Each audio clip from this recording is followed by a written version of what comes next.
When people invest, they tend to do it to grow their wealth. Especially in times when interest rates are low, investing in the market is one way of chasing higher returns than other types of accounts can offer. When you start investing, you'll come across a lot of different acronyms and terms that are important to get to grips with. One of those is compound interest. This is an important topic. Albert Einstein called it the eighth wonder of the world, as well as one of the most powerful forces in the universe. As far as the world of investing goes, he was absolutely right. So let's explain what compound interest is and why it's so important for investors. Compound interest can be summarized as interest on interest. This means as your investments generate returns, those returns start to generate interest of their own. For example, if you deposit £10,000 in an account that pays 10% annual interest, you'd have £1,000 in interest after a year. Compound interest is interest that you earn on interest.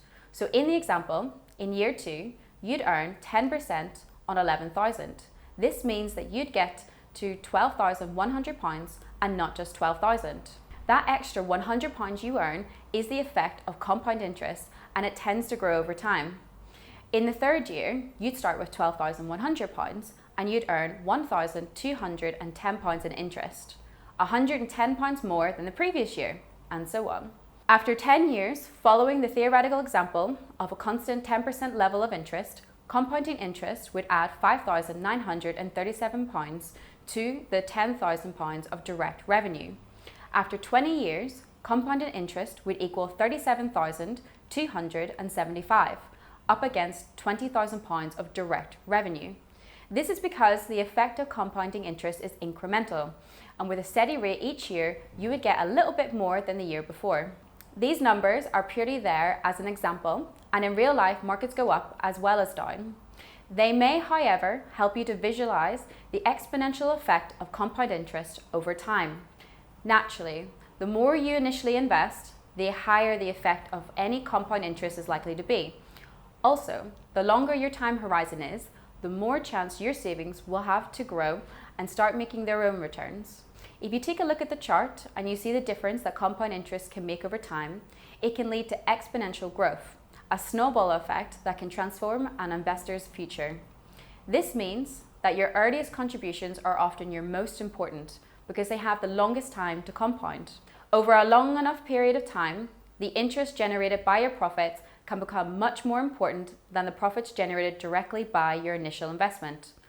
Combined with regular top-ups and effective wealth management, the effects of compound interest should not be underestimated. So, we've explained why compound interest is important, but now let's look at how you can take advantage of it. Here are a few rules of thumb to remember. Firstly, it helps to invest for the long term. Compound interest can take time to make an impact. The longer you invest, the more of an effect you'll notice. Secondly, avoid the temptation to withdraw your funds. For compound interest to work, you need to remain invested. The larger the lump sum you're investing, the more interest you're likely to make. Thirdly, be sure to avoid expensive management fees or hidden charges. Those can eat into your returns over time, which will dull the impact that compound interest has on your portfolio. Of course, the other fundamentals of investing are important, things like diversification, regular top-ups, active management, all things that our team of investment consultants and asset managers can help you with. If you want to see how compound interest can work for you, why not take a look at the calculator on our homepage? It will give you an idea of how much you need to invest to meet your goals and the potential growth you could see.